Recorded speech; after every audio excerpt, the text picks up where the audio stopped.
Welcome to Medicine Talk BD channel. Today, in this video, we'll find out clobetasol propionate cream and ointment.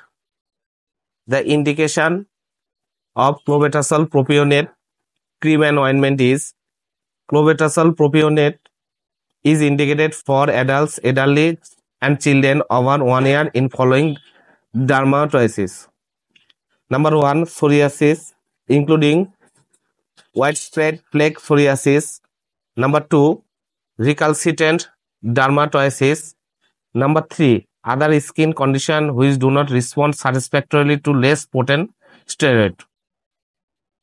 Now we learn the composition of clobetasol propionate cream. Each gram cream contains clobetasol propionate 0.5 mg. Clobetasol propionate ointment. Each gram ointment contains clobetasol propionate 0.5 mg.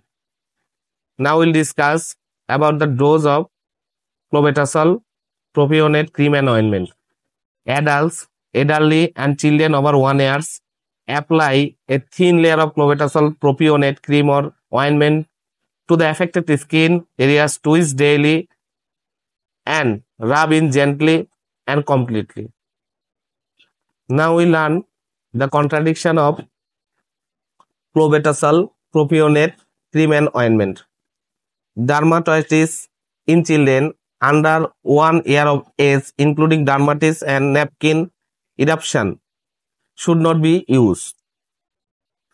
Hypersensitivity to the preparation of clobetasol ointment is prohibited.